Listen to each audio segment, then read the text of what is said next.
Phil Bourg s'apprête à lancer son premier album solo. Je le rencontre aujourd'hui chez lui, à Saint-François de l'île d'Orléans. Voici l'entrevue qu'il m'a accordée.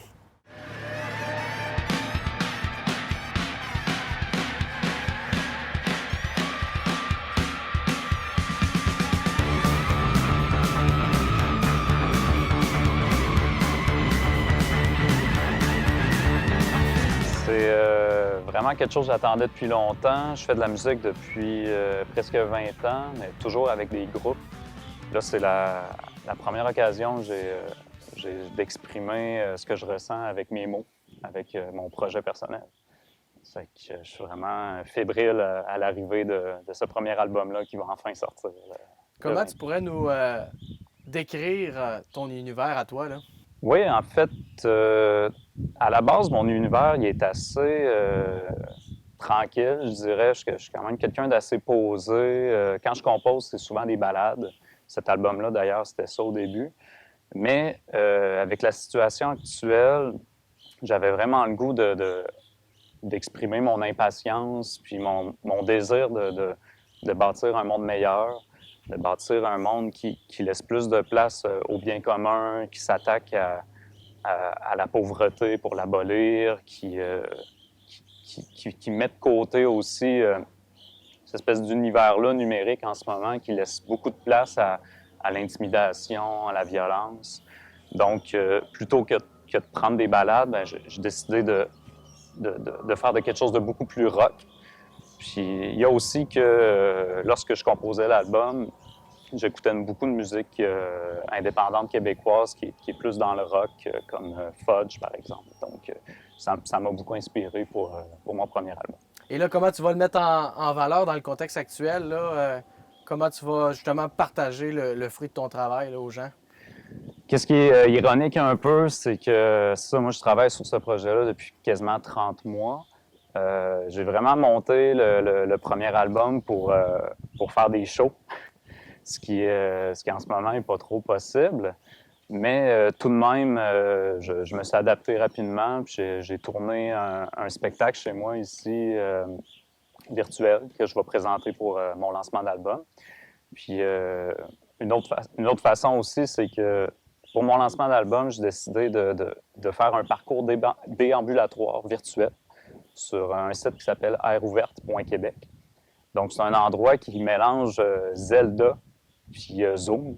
Donc, c'est un endroit où on se promène avec un petit bonhomme, puis on va aller découvrir des stations différentes, où on va pouvoir écouter des chansons que j'ai faites. Puis j'espère pouvoir me démarquer un peu avec ça. Est-ce qu'il y a certains de tes fidèles collaborateurs qui continuent le travail avec toi pour ce projet solo-là? Oui, en fait, je suis allé chercher, je crois, des gens avec des gens que j'avais vraiment confiance pour mon premier album solo. Je travaille entre autres avec un bon ami à moi, Pierre-Alexandre Poirier-Gay, qui joue aussi dans la formation Bardot, qui est son projet principal, et dans le groupe Fudge. C'est aussi un collaborateur de longue date avec qui je travaille, avec Poulet Neige. Ensuite, j'ai Olivier Laroche au drum, que je connais depuis pratiquement aussi 20 ans. J'ai connu en travaillant dans des camps de vacances. Puis qui a joué aussi de la batterie sur mes anciens projets. Puis pour ce qui est de la guitare, puis de la réalisation, du mixage, j'ai décidé de travailler avec Samuel Wagner, qui est dans le groupe Flows et anciennement Arfan. Puis même chose pour David Boulet-Tremblay, qui était dans le groupe Arfan avant. Considères-tu qu'il y a de la place dans l'univers québécois pour ton style musical puis tes textes engagés? Je l'espère. Je sais que le rock n'est pas mis de l'avant beaucoup en ce moment, disons, sur la scène populaire. Mais j'ai parcouru beaucoup de Québec dans les dernières années avec mes anciens projets. Puis je suis convaincu qu'il y a encore une bonne place pour du bon rock pesant au Québec, en région. Québec aussi est une ville quand même assez rock. Puis je crois, ouais, que pour ce qui est du côté engagé, en fait, ça, c'est vraiment un désir que j'ai. J'ai vraiment le goût que les artistes reprennent le flambeau un peu peut-être des anciennes années où que être artiste, c'était pas seulement mettre de l'avant son intériorité, mais aussi d'exprimer ses désirs pour la société, pour le peuple québécois. Puis c'est quelque chose que j'ai vraiment le goût de mettre là. Aujourd'hui, tu nous accueilles au repère Caribou à Saint-François. J'aimerais savoir, c'est quoi un petit peu ton lien avec l'île d'Orléans? C'est tout nouveau, en fait. Je suis arrivé à Lille au mois d'août l'année passée. Moi, j'ai été dans Limoilou pendant 8 ans avant ça.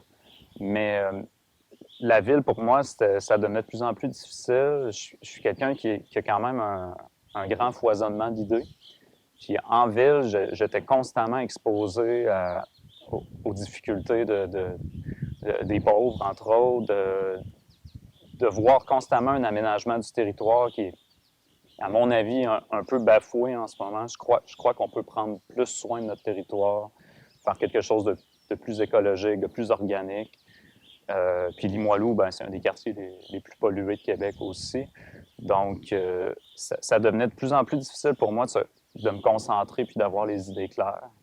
Donc, depuis des années, je caressais le rêve de venir à la campagne pour pouvoir m'émanciper un peu plus. Puis, par un heureux hasard, j'ai trouvé une propriété comme ça ici. Puis... Est-ce que c'est une façon pour toi aussi de te ressourcer, là, de te regrander? Je peux m'exprimer ainsi un petit peu? Là? Vraiment, ça a même été une surprise. Tu sais, je pensais qu'en allant, tu sais, on n'est pas si loin de Québec non plus, on est environ à 30 minutes. Je pensais pas trouver un arrière-pays aussi différent, je dirais, de la ville. Ça me fascine ici à quel point les gens vivent au rythme des saisons, sont attachés à leur territoire, sont attachés à leur identité. Puis, c'est quelque chose, moi, avec les tournées que j'ai vues, que j'aimerais vraiment ça que la culture québécoise des régions, de notre territoire soit mise de l'avant. Je crois que c'est quelque chose ici qui va encore plus développer ce sentiment-là. Puis justement, l'environnement qui nous entoure, est-ce que ça t'aide au niveau de la création? Est-ce que tu es productif en ce moment? Quand même, je dirais que ça crée une belle dichotomie entre le monde virtuel dans lequel on vit en ce moment. Je crois qu'on n'a jamais été aussi connecté, mais en même temps déconnecté. Donc, ça me permet de consommer les nouvelles, de consommer l'actualité, puis de me faire une idée par rapport à ça, mais immédiatement ensuite de sortir dans la nature, puis de digérer toute cette information-là pour pouvoir créer quelque chose de beau, je l'espère. Oui, puis en terminant avec cet album-là, quelles sont tes ambitions là, à court terme dans le contexte actuel, puis aussi à plus long terme? Là? Ben, moi, je suis un grand naïf, là, mais j'aimerais bien ça changer le monde pour le mieux. Tu sais, mes thèmes principaux, c'est vraiment le bien commun, l'émancipation, autant individuelle que collective. Moi, je suis quelqu'un qui recherche personnellement une grande liberté, le plus possible. Puis, en ce moment, pour moi, pour être libre, il faut que les autres aussi soient libres. C'est ça, tu sais, je suis un grand naïf, j'ai vraiment espoir de pouvoir changer le monde. Je considère que ma musique, elle est quand même populaire. Peut-être pas au sens qu'on l'entend comme musique pop. Je fais une musique qui est plutôt abrasive quand même pour l'instant. Mais j'ai l'impression que mon message, lui, il est populaire. J'ai un message qui s'adresse autant au personnel qu'au peuple québécois. Puis, c'est ça, j'aimerais ça laisser une marque. J'aimerais ça faire avancer les choses pour qu'on ait un monde un peu plus juste, un peu plus égalitaire, dans lequel la pauvreté, elle n'existe pas, dans lequel il n'y a pas de laisser pour compte. C'est des grandes ambitions, mais j'ai espoir que ce message soit entendu là, puis que ça ait un écho chez ceux qui croient aussi à ça. Bien, c'est louable. S'il y a des gens qui voudraient se faire une première écoute, à quel endroit on peut écouter tes chansons, Phil? Le plus simple, je crois, c'est mon site web, philbourg.com, parce que je suis sur aucun réseau social, moi, en fait. C'est une de mes convictions en ce moment. Tu sais, moi, je suis quelqu'un de très technologique. Tu sais, j'ai une formation en génie informatique. Puis je crois que les réseaux sociaux, ça peut être quelque chose de bon. Mais en ce moment, dans l'état où c'est là, j'aime pas ce que je vois. J'aime pas les répercussions que ça a, la prise de contrôle sur nos données personnelles. Donc, je suis pas là-dessus. Donc, je mise beaucoup sur mon site web pour centraliser l'information.